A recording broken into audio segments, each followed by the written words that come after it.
जय हिंद दोस्तों। आज का जो सेशन है वो है आईटीबीपी में नौकरी कैसे पाएं और जाने पूरी प्रक्रिया। ठीक है। तो आप लोगों को पता होगा आईटीबीपी को जो इंडो तिब्बतन बॉर्डर पुलिस जो कहते हैं, शॉर्ट में आईटीबीपी कहते हैं। इसका हिंदी में जो अर्थ है वो भारत तिब्बत सीमा पुलिस बल है। ठीक है। अब आपको हम धीरे धीरे पूरी जानकारी देंगे कि कैसे आप लोग शुरुआत होती है आप लोगों की भर्ती की और कहाँ तक आप लोग पहुँच सकते हैं। जो आप लोगों को बार बार डाउट आ रहे हैं कि सर क्या मेरिट में क्या होना है, क्या सब चीज़ें, तो आप लोगों को बता देते हैं कि किस तरह भर्ती होंगे आप, वो कहाँ तक पहुँच सकते हैं। एक छोटी सी ट्रेड से आप मान लीजिए, अगर आप कुक से भी हो रहे हैं ना भर्ती, तो भी आप जनरल डायरेक्टर तो नहीं बन सकते हैं, लेकिन ये है कि आप इंस्पेक्टर और असिस्टेंट कमांडेंट तक पहुंच सकते हैं। ठीक है।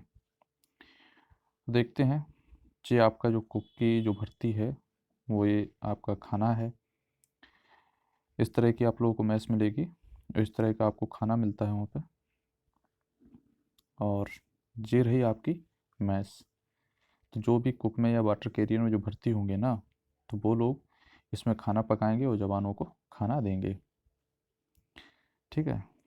जैसे कि ये है, तो ये सब गैस चूल्हा लगा हुआ है, ये सब प्लेटें रखी हुई हैं, वही खाना पक रहा है। आगे देखते हैं। अब रही आपकी ट्रेनिंग प्रक्रिया। ठीक है। जैसे आप लोग अगर ट्रेड में भर्ती हो गए तो अब आपकी होगी ट्रेनिंग। ट्रेनिंग आप लोगों को पता ही होगा कि आप लोगों को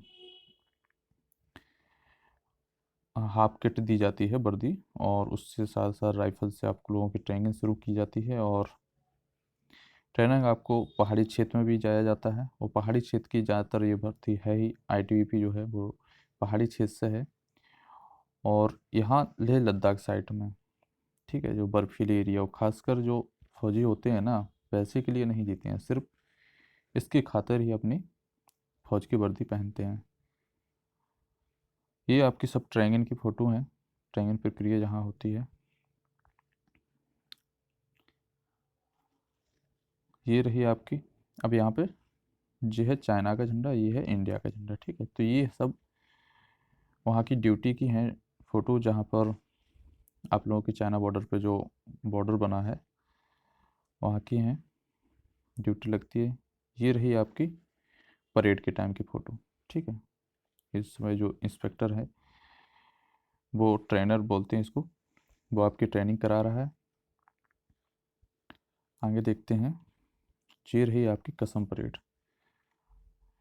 ये कसम परेड जब हो जाती है ना, इसमें आपको सारी कसम ये दी जाती है कि हम, जो आपका ऑफिसर है, इंस्पेक्टर है या कमांडेंट है, जो भी आपका ऑफिसर आपको हुक्म देगा कि कहाँ पर आपको ड्यूटी करना है, कहाँ जाना है, तो आप अपनी जान की परवाह ना करते हुए आप वहाँ पर ड्यूटी करने के लिए तैयार रहेंगे।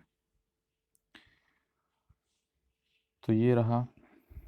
ये आप लोगों को पता होगा कि जैसे कि अभी गलवान घाटी का जो मुद्दा चल रहा है, तो ये उसी क्षेत्र की फ़ोटो है। चाइना झंडा है, ये इंडिया का झंडा है अपना। ये इंडिया की फोर्सेस है और ये चाइना की फोर्स है। आगे देखते हैं। ये है कमांडो। आईटीबीपी में कमांडो भी बहुत बेहतरीन दिए जाते हैं, जो कि आप लोगों को पता होगा। वीवीआईपी वीआईपी लोगों के लिए जो सिक्योरिटी होती है वो आईटीबीपी से भी दी जाती है। वैसे तो एसपीजी और एनएसजी से दी जाती है, लेकिन आईटीबीपी से जो कमांडो होते हैं उनसे भी ट्रेनिंग दी जाती है। अब ये रही यहाँ की पानी में। ठीक है। तो पानी में भी अपनी सेवा देती है आईटीबीपी।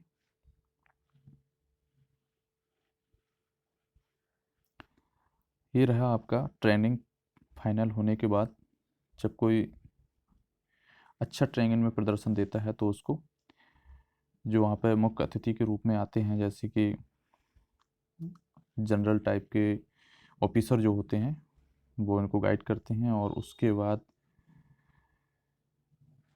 ये इंस्पेक्टर रैंक के आदमी, इंस्पेक्टर रैंक के जो ऑफिसर होते हैं, वो आपको एक सील देंगे जो अच्छा प्रदर्शन आप लोग करते हैं ट्रेनिंग के बाद, ट्रेनिंग के रूप में। अब रही बात खेल कूद की, तो ये भी आप सोच लीजिए, अगर आप खेल कूद में अच्छे हैं ना, तो आप आईटीबीपी से खेल कूद में भी अपना प्रदर्शन दे सकते हैं और अच्छे खिलाड़ी के रूप में उभर सकते हैं। ठीक है, ये रही आपकी ट्रेनिंग के बाद जब आप लोग घर जाओगे, घर से जब वापस आओगे, ये रही आपकी घर से वापसी की फ़ोटो। तो ये सब आपका दिनचर्या जो है वो मैंने आपको बता दिया है कि कैसे आप लोगों की भर्ती होगी, किस तरह आप लोगों का पूरा दिनचर्या रहेगा और किस तरह आप 6 मंथ की ट्रेनिंग के बाद आप घर जाओगे, घर से जब वापस आओगे तो आप लोगों को ये बैग दिख ही रहा होगा कि आईटीबीपी की तरफ से है और ये आपका ऑफिसर है। आपकी एंट्री पूछेगा कब आप घर गए थे, कितने दिन की छुट्टी गए थे, उसके बाद क्या आप राइट टाइम पे छुट्टी से वापस आए हैं। अगर आप लेट हो रहे तो उसके लिए आपको पनिशमेंट भी मिल सकता है, वो ऑफिसर के ऊपर होता है। अब रही बात ये है कि जैसे कि कुछ लोग ये पूछ रहे हैं कि सर अगर वाटर कैरियर या कुक से भर्ती होंगे तो क्या आगे प्रमोशन होगा, तो हाँ बिल्कुल होगा प्रमोशन। कैसा हो सकता है, आप प्रमोशन के चक्कर में मत बैठे रहिए। आप जैसे कि कुक से भर्ती हुए, ठीक है, कुक से भर्ती हुए आप, विभागीय आपको जो है, विभागीय आपको जो छूट मिलेगी वो मिलेगी आपको 5 साल बाद, ठीक है, 5 वर्ष बाद। लेकिन अगर आप एज में भी आप सही हैं और अगर आपकी एज सही हो रही है और अगर उस समय आप अगर पढ़ाई कर सकते हैं तो आप एसआई का डायरेक्ट एग्ज़ाम दे सकते हैं, सब इंस्पेक्टर का जो एग्ज़ाम होता है और हेड कांस्टेबल का होता है वो भी डायरेक्ट एंट्री में होता है। अगर आप, ठीक है, समझ रहे हैं कि हम 2-4 साल नौकरी करने के बाद फिर पढ़ेंगे, तो 5 साल जब आपके हो जाएंगे तब आपको विभागीय छूट मिलती है, जो कि कहते हैं ना कि विभागीय फॉर्म आए हैं, तो उसमें जो है आपको क्या होगा, 5 साल बाद आपको कोटा मिलने लगेगा जिस विभाग से आप हैं। जैसे आईटीबीपी में हैं तो आपको फिर आप डायरेक्ट एसआई देख सकते हैं, असिस्टेंट कमांडेंट की डायरेक्ट पोस्ट पे आप अप्लाई कर सकते हैं, हेड कांस्टेबल की पोस्ट पे आप डायरेक्ट एंट्री कर सकते हैं। और रही बात आपकी मेरिट की, तो जो डायरेक्ट एंट्री होती है उससे बहुत ही कम मेरिट जाती है, क्योंकि आप लोगों को पता होगा जो भर्ती हो जाते हैं बंदे, उन्हें टाइम नहीं मिलता। वो दूसरी बात ये होता है कि कौन पढ़ाई करेगा, आप नौकरी में इतना बिजी रहते हैं ना तो पढ़ाई नहीं करते। लेकिन जो लोग पढ़ाई करते हैं, मैं काफ़ी ऐसे लोगों को जानता हूँ जो पढ़ाई करते हैं और करके आज असिस्टेंट कमांडेंट कमांडेंट की पोस्ट तक पहुँच चुके हैं, जो कि कुक व वाटर कैरियर से भर्ती हुए थे। और दोस्तों जो भी डाउट हो तो आप लोग पूछ सकते हैं। और रहा बात आपकी एग्ज़ाम की, तो एग्ज़ाम आप लोगों को पता है कि 10 जनवरी को आपका एग्ज़ाम है।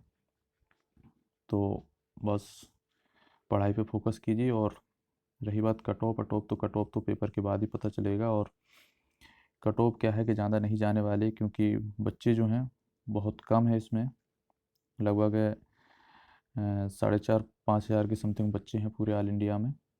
और भर्ती आप लोगों को पता है कि 303 है, लेकिन 100% प्लस होगा, क्योंकि जो विभाग में अभी पता चल रहा है कि लगभग 5 से 6 हज़ार वैकेंसी खाली है और 2013-14 के बाद कोई भर्ती नहीं हो पाई है। उस समय जो भर्ती थी वो 303 पे भर्ती कराने थी 2017 में, ठीक है, 2017 में भर्ती कराने थी। इसकी जो प्रक्रिया थी वो 2018 में पूरी कराने थी, लेकिन किसी कारणवश ये भर्ती प्रक्रिया पूरी नहीं हो सकी। तो हो सकता है कि आपकी वैकेंसी, हो नहीं सकता, बढ़ेगी ही। तो आप लोग पढ़ाई पे फोकस कीजिए और जो भी डाउट हो आप लोग कमेंट में पूछ सकते हैं। सो जय हिंद। अगर चैनल पर नए हैं तो चैनल को सब्सक्राइब कर लीजिए, आप ही लोगों का ये चैनल है। और ज़्यादा से ज़्यादा दोस्तों में शेयर करिए, ताकि जितनी जल्दी चैनल ग्रो होगा उससे ज़्यादा ही ज़्यादा आपको सेशन मिलते रहेंगे। सो जय हिंद दोस्तों।